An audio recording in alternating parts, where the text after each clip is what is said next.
सूत्र। पराभव का अर्थ ही है पतन।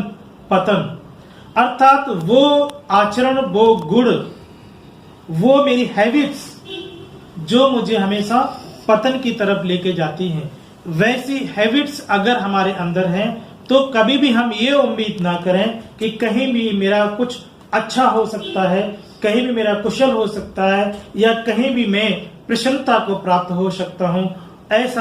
ऐसे पतन के गुणों को धारण करने वाला व्यक्ति हमेशा चिंता में रहता है, हमेशा व्याकुल रहता है, हमेशा वह व्यक्ति आवश्यक वस्तुओं के प्राप्ति के लिए परेशानी रहता, उलझा ही रहता, उलझन में ही रहता है।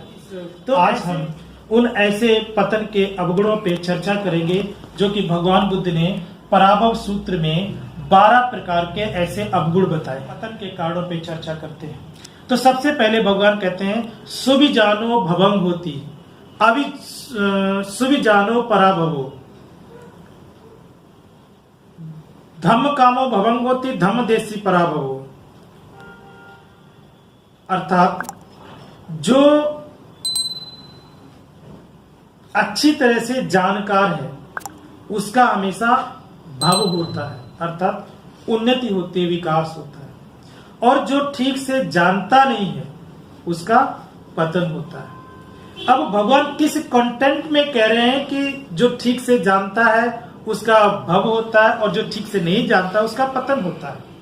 वो कंटेंट है जो सद्मार्ग को ठीक से जानता है। अब सद्मार्ग कहें तो जो धम्म को ठीक से जानता है।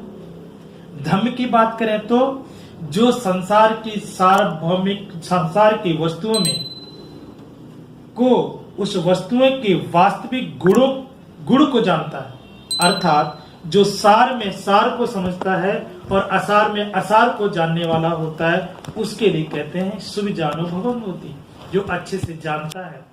और उसको सरल शब्दों में समझना चाहें हम तो हम कह सकते हैं जो भगवान बुद्ध के बताए मार्ग, शील, समाधि, प्रज्ञा, आर्य संग मार्ग, 4 आर्य सत्य, अनित्य देशना इत्यादि बुद्ध शासन को, भगवान बुद्ध के इन उपदेशों को ठीक से अच्छे से समझता है और समझने के बाद उस पर चिंतन करता है। चिंतन करने के पश्चात उसको उस मार्ग पर चलता, उसको धारण करता है, उसको कहते हैं सुविजानो भवंग होती। जो ऐसा ठीक से जानने वाला है, अच्छे से जानता है, उसका हमेशा मंगल होता है, उसके हमेशा कल्याण होता है। और जो इन चीजों को नहीं जानता है या जानने का प्रयास नहीं करता है, जानने का प्रयत्न नहीं करता है, जो इन चीजों में संशय भी उत्पन्न करता है और जिन गंभीरता से बुद्धि के वचनों को, बुद्ध शासन को, बुद्ध के उपदेशों को गंभीरता से ग्रहण नहीं करता है, उसको भगवान कहते हैं पराभव। उसका हमेशा वह व्यक्ति पतन की तरफ ही जाता है। धम्म कामो भवंग होती, धम्म देसी पराभवो। अर्थात जो भी बात की, जो धर्मकामी, अर्थात धर्मकामी किसे कहते हैं? जो धर्म का पालन करने में आलसी नहीं होता है, अर्थात धर्म के पालन को निरालस होकर के धर्म का पालन करता है, उसे धम्मकामी कहते हैं। अर्थात वह व्यक्ति बिल्कुल निराश, आज उपोषण है तो मेरा संकल्प है कि मुझे उपोषण रखना है, तो उपोषण के ये उपोषण का तरीका है कि 8 शीलों का पालन करना है। तो पूरे 24 घंटे जब तक मेरा संकल्प है उपोषण धारण करने का, तब तक उन 8 शीलों को मैं पालन करने में कोई भी आलस उत्पन्न नहीं होने देता है या नहीं करता है, उसमें किसी प्रकार कोई एक्सक्यूजेस नहीं खोजता है, उसको धम्मकामी कहते हैं। मोटे शब्दों में अगर हम बात करें तो अर्थात धर्म का ठीक से पालन करने वालों को धम्मकामी कहते हैं। तो इस प्रकार जो धम्मकामी होता है उसकी हमेशा उन्नति होती है, उसका हमेशा कल्याण होता है। और धम्म देसी पराभव, लेकिन जो धर्म में द्वेष रखता है उसका क्या होता है?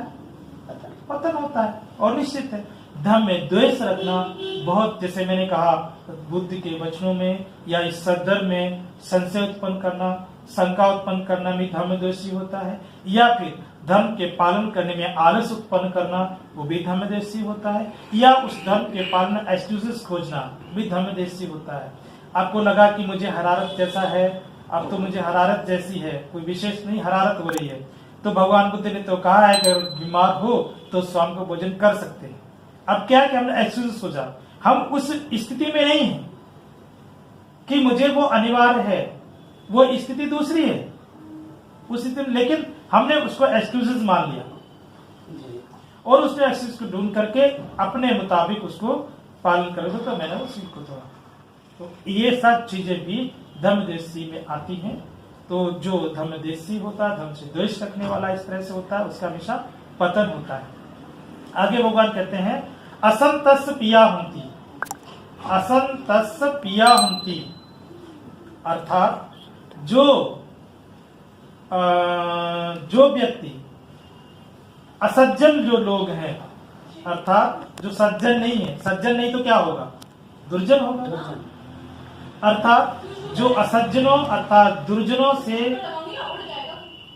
प्रेम करता है वो उसको प्रिय होते हैं। दूसरे शब्दों में कहें, वह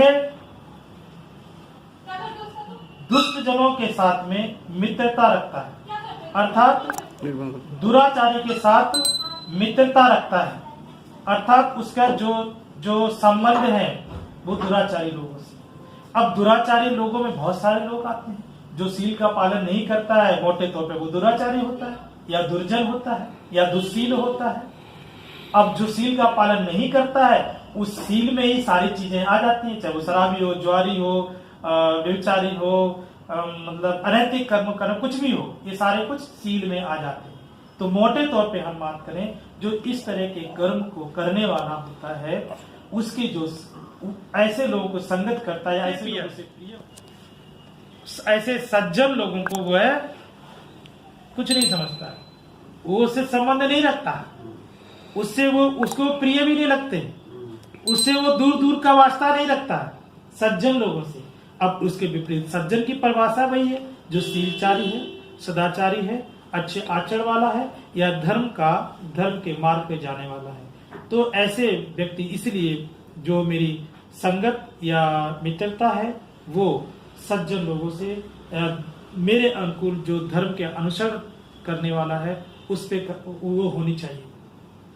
जो ऐसे गुण वाला व्यक्ति होता है उसका हमेशा मंगल होता है, वो कभी भी उसका पतन नहीं होता है। दूसरी तरफ भगवान क्या कहते हैं फिर, असतंग धम्मंग रोचेति, असतंग जो संत नहीं है अर्थात जो सदाचारी नहीं है उनके धर्म में रुचि रखता है। अब हम किसी का नाम तो नहीं ले सकते हैं, इस संसार में बहुत सारे ऐसे मतों के वाले साधु संत सन्यासी हैं जिनका इंटेंशन व्यक्ति के विशेष का कल्याण नहीं बल्कि समाज में कर्म कांड फैलाना या अपने पॉकेट बनना या अपना सज्जन पुरुष नहीं है। ऐसे लोगों के धर्म से अर्थात, और स्पष्ट दूसरे शब्दों में कहें तो जो शील सदाचारी लोग नहीं है, ऐसे लोगों के विचारों से वह सहमत होता है, ऐसे लोगों से अपने विचार विमर्श करता है, ऐसे लोगों से चर्चा करता है, उसे कैसे अस्तंग धम्मंग रोचेति। दूसरा हुआ तंग पराभक्तो मुखं। तो इस प्रकार से जो असंतस दुराचारी लोगों से संबंध रखता है या उनके लिए वो प्रिय होते हैं, और सज्जन लोगों से वह दूर रहता है, अप्रिय मानता है, और असंतस जो दुराचारी लोग हैं, असज्जन लोग हैं, उनके धर्म को, उनके विचारों का वह अनुसरण करता, उनसे धर्म चर्चा करता है, उनसे सत्संग करता, उनके साथ अपने विचारों को साझा करता है। ऐसे व्यक्ति का हमेशा पतन ही होता है, कभी भी ऐसे व्यक्ति का कल्याण नहीं हो सकता है। आगे भगवान कहते हैं निद्दाशीली सवाशीली अनुष्ठाता चयो नरो। निद्दाशीली अर्थात जो व्यक्ति बहुत अधिकतर सोने वाला है, अर्थात अपने जीवन का अधिकतम समय निद्रा में ही गुजारता है, बैठे बैठे भी सोता है, चलते चलते भी सो ले, जरा सा मौका मिले तो सो लिया, या जिसको लगता है कि बहुत ज्यादा समय सोने में गुजारता है। जो व्यक्ति ज्यादा समय सोने में गुजारता है, उस व्यक्ति के शरीर में आलस उत्पन्न होने लगता है, या फिर आलस उस शरीर को अपना घर बना लेता है। अब शरीर को चाहे मन को वो अपना घर बना लेता है। और जो व्यक्ति इस तरह से आलसी हो जाता है, अभी हो सकता है इसमें भी आए, आलसी होता है, तो उसका तो पतन भगवान ने हमेशा कहा, धम्मपद को पूरा बद कह दिया। भगवान तो हमेशा कहा कि जो आलस्य है वो व्यक्ति को मरे हुए के समान समझना चाहिए, और निरालस व्यक्ति को अमृत के समान समझना चाहिए। तो इसलिए निद्राशीली, बहुत सोने वाला नहीं होना चाहिए। सभाशीली अर्थात बहुत सभाओं में बैठने वाला है। 4 आदमी बैठ चर्चा कर, मेरे से कोई लेना देना नहीं, बस कूद के पहुंच गए, क्या कह रहे हैं, क्या कह रहे हैं, क्या बात हो रही, मतलब मेरे से कोई लेना देना नहीं, वो 4 अपनी बात कर। या फिर रक्षा जब 4 लोग 2 लोग झगड़ा हो गया, वो अपने आप में झगड़ा हो गया, हम वहां से निकल रहे, काम से खड़े हो गए, मस्त हो रहे, उनकी झगड़ा सुन रहे, बढ़ा ली हमने फालतू की भीड़। या फिर जरा सा अपने काम से फुर्सत मिली, 2 को इधर फोन किया, 2 को मैं पार्क में पहुंच के कहीं बैठ के कुंड में चर्चा शुरू कर दी। अर्थात जो व्यक्ति मोटे तौर पे कहें, जो व्यक्ति की सभाओं में बैठने वाला है, या फिर ज्यादा सभाएं में, बैठकों में, व्यक्ति के चर्चाओं में बैठने वाले स्वभाव वाला है, उसका हमेशा पतन ही होता है। और अनुष्ठाता चयोनरो अर्थात जो व्यक्ति बहुत परिश्रम करने वाला नहीं, बहुत मेहनत करने वाला नहीं, वह अपने किसी भी काम को जिसको वह करना होता है उसमें आलस करता है, मेहनत नहीं करता।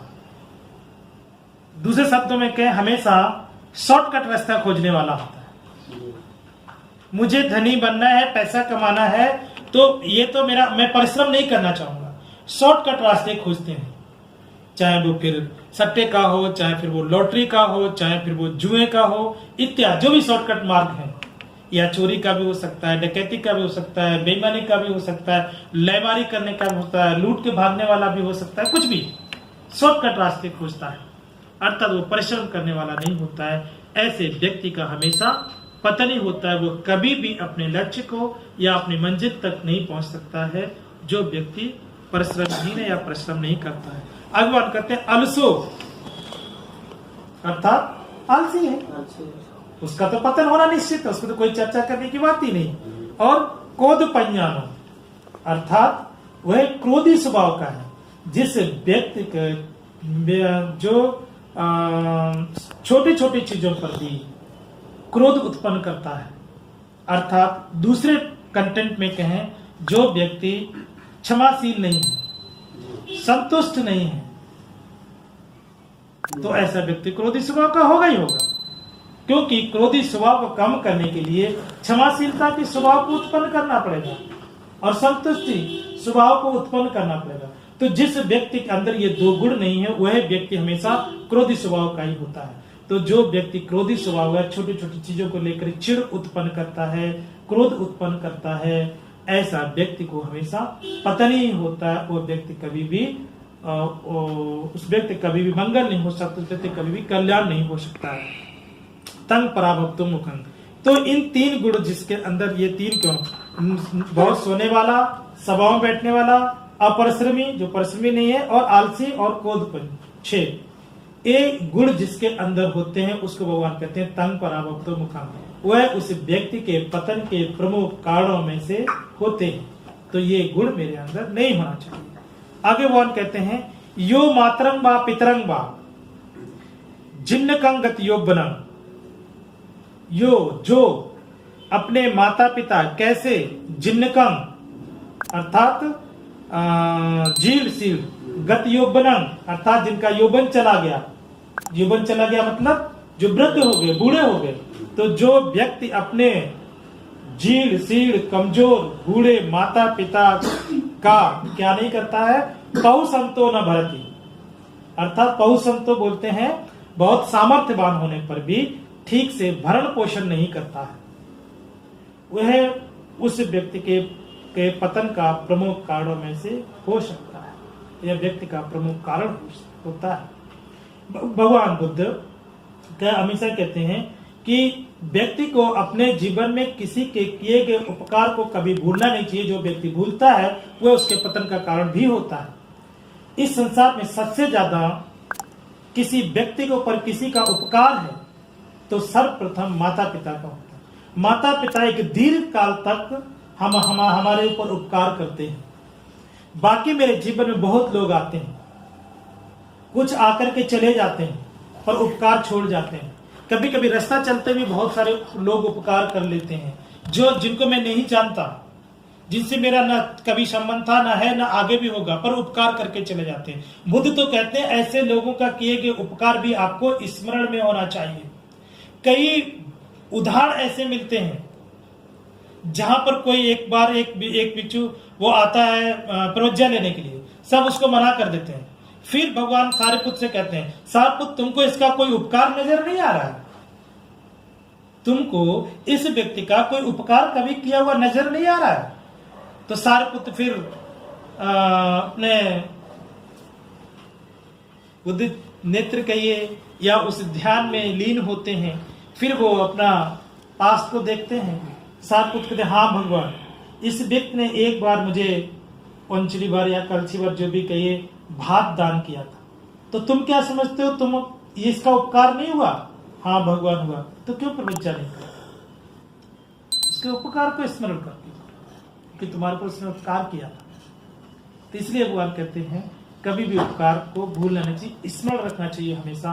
तो माता पिता का उपकार तो संसार में कोई मतलब कोई तुलना नहीं है, उसकी तो अतुलनीय है, अमूल्यवान है, अविस्मरणीय है, ऐसा नहीं कि भूल जाने वाला है। तो इसलिए कोई व्यक्ति बहुत सामर्थ्यवान होने पर भी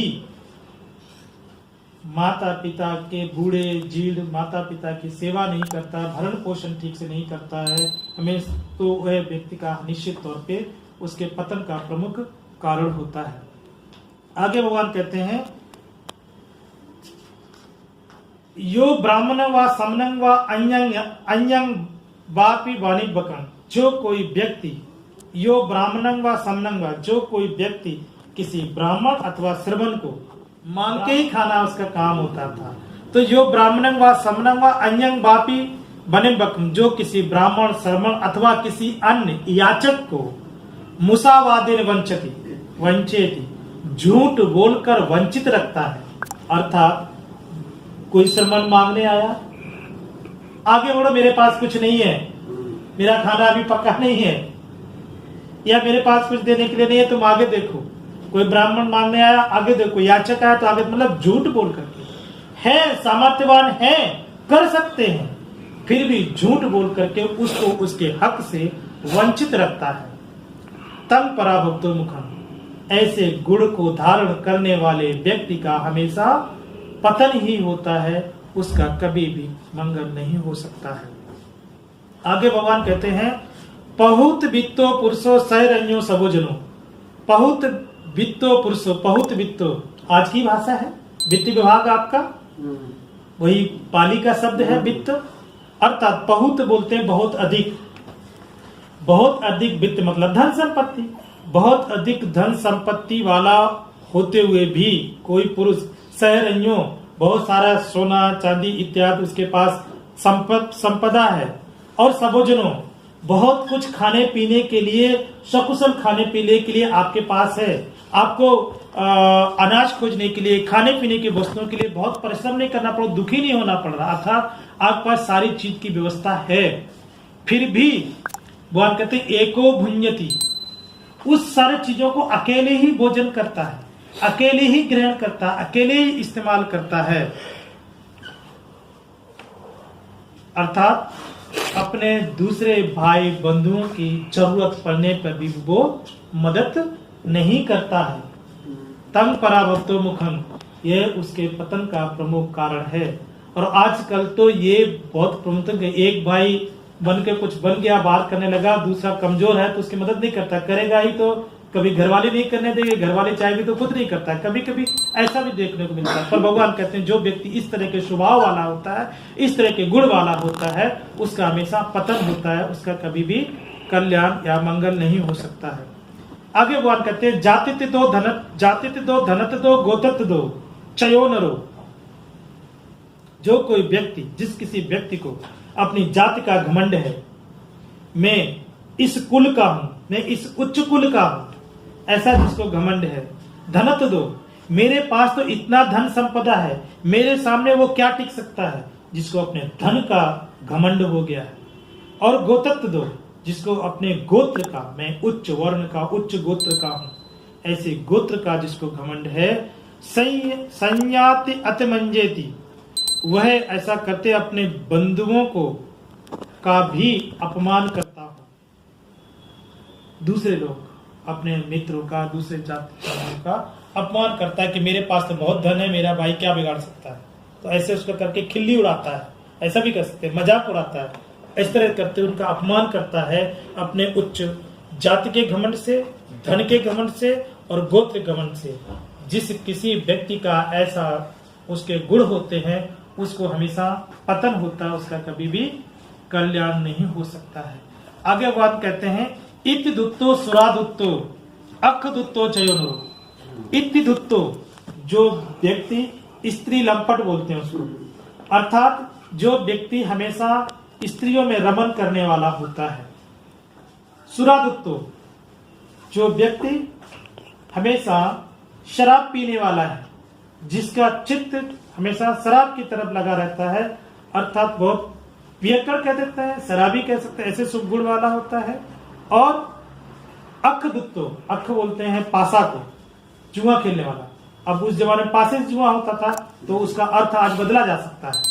अर्थात जो व्यक्ति जुआरी है, जुआ खेलता है, चाहे वो ताश से, चाहे वो क्लब में, चाहे वो कहीं भी जाकर के जुआ खेलने वाला, अर्थात सट्टेबाजी करता है, पैसे को उसमें एंगेज करता है।